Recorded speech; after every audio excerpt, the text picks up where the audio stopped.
Bonjour, bienvenue pour ce nouveau journal. Nous sommes le jeudi 29 juin. Voici les titres de cette édition. Un mannequin pour former médecins et infirmiers aux urgences médicales, une première dans le département. Cette innovation est au cœur du nouveau centre de simulation d'urgence qui vient d'être inauguré au centre hospitalier de La Roche-sur-Yon. Explication au début de ce journal. Ouvrir les portes de ces usines pour rassurer les consommateurs, c'est le pari de Fleury-Michon. Le groupe vendéen organise actuellement une campagne de communication. Il invite le public à venir découvrir son site de fabrication de jambon situé à Pouzauges. Une opération transparence en réponse à la défiance vis-à-vis de l'industrie agroalimentaire. Et puis en voile, 38 skippers seront au départ dimanche de la course Les Sables-Horta-Les Sables entre la Vendée et les Açores. Une épreuve en double réservée aux bateaux de la classe 40. Pour cette édition 2017, plusieurs nations dont le Japon sont représentées. L'ancien perchiste Jean Galfionne, reconverti dans la voile, vise la victoire. On ouvre donc ce journal avec cette nouveauté dans le domaine médical. Un laboratoire de simulation vient d'ouvrir à l'hôpital de La Roche-sur-Yon. Une unité gérée par le SAMU qui vise à former les médecins mais aussi les infirmiers ou les pompiers aux situations d'urgence médicale. Ces laboratoires de simulation se développent. Ils permettent aux soignants de pouvoir se perfectionner en toute sécurité sans mettre en danger la vie de patients. Car les malades sont fictifs, remplacés par un mannequin haute technologie. Le reportage de Marion Vigreux. Ah, monsieur, vous n'avez pas quelque chose là pour faire de la douleur? On va vous soulager tout de suite. Hein. Sur ce lit d'hôpital, un mannequin, mais un mannequin plus vrai que nature, qui se confond avec un patient. Ah, oui. Vous avez envie de vomir, alors attendez, on va le petit aussi. Tu veux? Ouais, ok, ça marche. Nous sommes dans le tout nouveau laboratoire de simulation du centre d'enseignement des soins d'urgence. Grâce à ce mannequin haute technicité, les soignants se confrontent à des situations de soins au plus proche de la réalité. Aujourd'hui, ils doivent gérer un patient qui présente une douleur à la poitrine et qui se met en arrêt cardiaque. Monsieur, il se met en arrêt là. Ce scénario, ils ne le connaissent pas à l'avance. C'est le docteur Barthélémy qui pilote tout l'exercice de l'autre côté de la vitre. Depuis la régie, il fait réagir le mannequin en fonction des gestes de son équipe. Il y a tout un logiciel qui permet de piloter le mannequin, lui faire des sueurs, lui faire varier les constantes, et lui faire ouvrir les yeux, fermer les yeux, bouger ses pupilles, le faire respirer avec une respiration particulière. Avec ce laboratoire de simulation, l'objectif est d'entraîner les soignants à l'urgence, de permettre le droit à l'erreur et de trouver des pistes d'amélioration.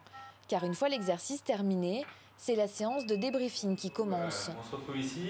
Qu'est-ce que vous avez pensé de votre séance de simulation là ? La séquence a été filmée et les apprenants peuvent donc analyser avec les formateurs les gestes qui n'ont pas fonctionné ou les problèmes de communication. Ça va vraiment nous permettre de travailler comme si on était dans la vraie vie. Ça nous permet d'être donc au plus proche de la réalité. Ça nous permet aussi de travailler le côté organisation, travail en équipe, qui prend le leadership, qui prend la main en fait sur cette intervention. Donc il y a aussi tous ces aspects-là. L'idée étant d'améliorer nos pratiques. Ce laboratoire de simulation est unique dans le département. Il a coûté 150 000 € et a été financé en partie par la région, le département et l'ARS. Et d'autres évolutions sont encore possibles. Là où on est réellement en difficulté, c'est par rapport aux urgences pédiatriques qui sont beaucoup plus anxiogènes pour le personnel. Et du coup, c'est clair que la prochaine étape du laboratoire de simulation, une fois qu'on aura bien assis notre expérience sur la simulation adulte, sera tournée vers un développement des formations sur les urgences pédiatriques. Le laboratoire a été installé il y a 3 mois. Les enseignants peaufinent leur formation et les premiers cours sont prévus pour la rentrée de septembre. Parlons de logement à présent. Près de 8 millions de Français auraient des difficultés à se chauffer pour des raisons financières ou bien parce que leur logement est mal isolé. C'est ce que révèle la dernière étude de l'Observatoire national de la précarité énergétique. Face à ce constat, les pouvoirs publics ont décidé de mettre en place des aides. L'an dernier, en Vendée, 800 logements sociaux ont ainsi été rénovés grâce à une enveloppe de 6 millions d'euros attribuée par le département. Des aides financières qui peuvent également être sollicitées par les particuliers. Les primes versées peuvent aller jusqu'à 2 000 €. Par ces aides, on améliore les combles, les ouvertures, les systèmes de chauffage. Et ces aides sont principalement adressées aux ménages les plus modestes en Vendée, qui représentent quand même une partie importante, pour permettre notamment aussi aux jeunes et ou moins jeunes de pouvoir accéder à des logements décents et des logements où il fait bon vivre et très peu consommateurs en énergie. Et pour se renseigner sur ces aides, il est conseillé de se rapprocher de sa mairie, de sa communauté de communes ou bien de l'ADIL.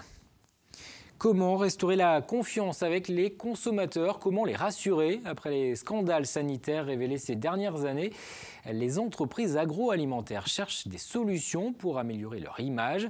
Certaines marques jouent la carte de la transparence. Fleury Michon, par exemple, mène actuellement une campagne de communication. Le groupe vendéen invite les consommateurs à visiter ses usines.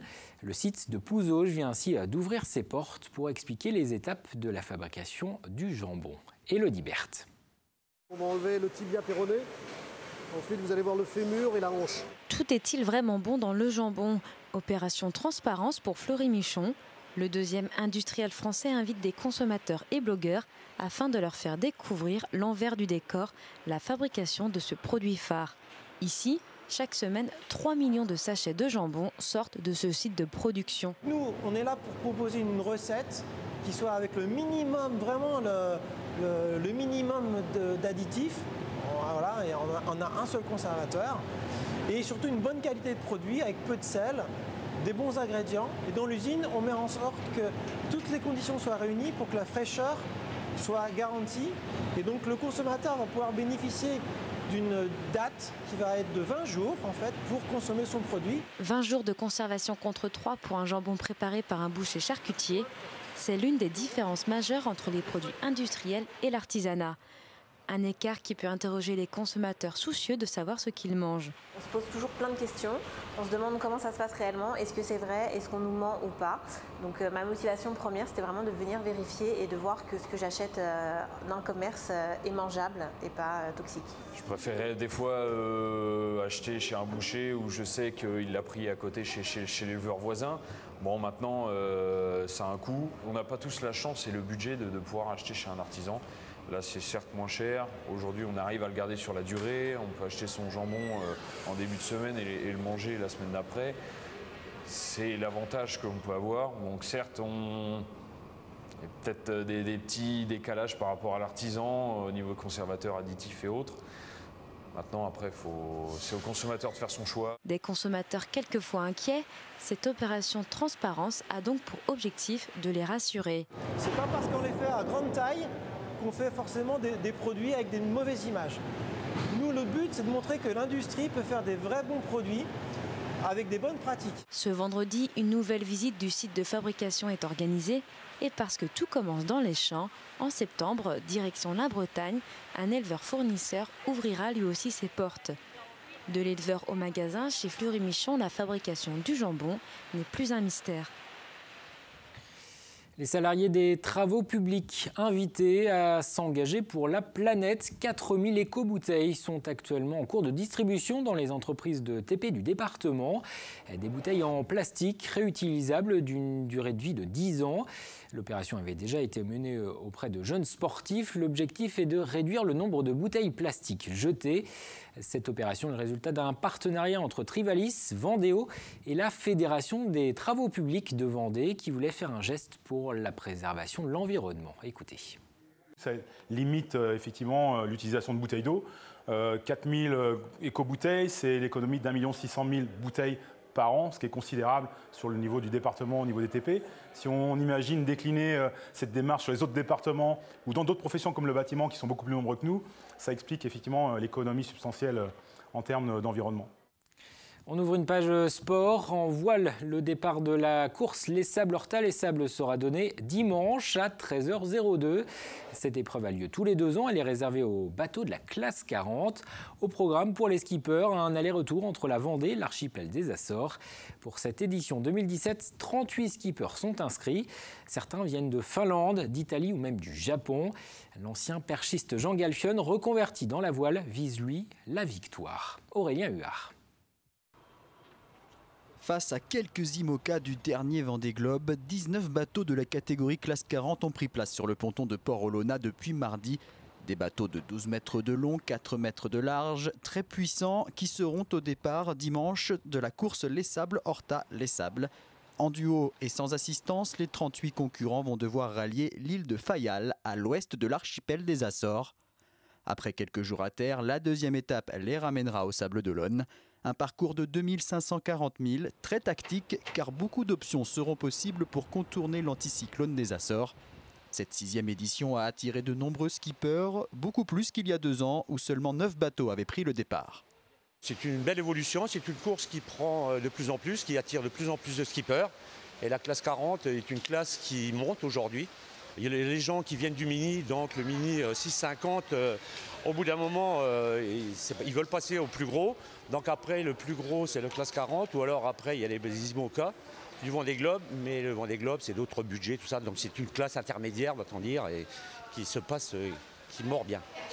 Les gens sont là, à budget plus raisonnable, va-t-on dire. Et parmi les skippers, on retrouve notamment Jean Galfion. Champion olympique de saut à la perche en 1996, il s'est reconverti depuis 10 ans dans la voile. Associé à Jean-Christophe Cazot à l'aller et à Nicolas Troussel au retour, Jean Galfion vise le podium. C'est une grande course classique et qui a une bonne réputation parce que le parcours il est quand même assez sympa. On part d'une ville, les Sables d'Olonne, qui dans le monde de la voile est carrément mythique. Et puis Horta, c'est une destination chouette, quoi. Moi je ne connais pas du tout. J'ai souvent entendu parler de cette course, donc voilà, c'était la principale raison. Et puis surtout que c'est sportivement une course extrêmement forte, moi dans ma préparation, dans mon objectif de monter en puissance jusqu'à l'année prochaine, jusqu'à la Route du Rhum. Donc voilà, pour toutes ces raisons, je devais être là. Tous les skippers seront officiellement présentés au public samedi à 11 h. Dimanche, ils remonteront le chenal à partir de 9 h 30 pour un départ dans la baie des Sables à 13 h 02. Les successeurs de Yannick Bestaven et Pierre Brasseur, vainqueurs en 2015, devraient être connus aux alentours du 20 juillet. Et encore un mot de voile avec The Bridge. La course se poursuit dans l'Atlantique entre le Queen Mary 2 et 4 maxi trimarans. On le rappelle, cette épreuve inédite est partie dimanche dernier de Saint-Nazaire, direction New York. Au dernier pointage de 18 h, le paquebot géant disposait de 700 000 d'avance sur le premier classe ultime, celui de François Gabard. En 3e position, Francis Joyon. 4e, Thomas Coville et ses coéquipiers, dont Vincent Rioux. 5e, Yves Leblévec, arrivé prévu ce samedi. On referme cette page sport pour parler d'environnement. Le marais est un milieu fragile. C'est le message que tient à rappeler le syndicat mixte des marais de la Vie, du Ligneron et du Jaunet. Il a organisé récemment une journée de visite sur le terrain.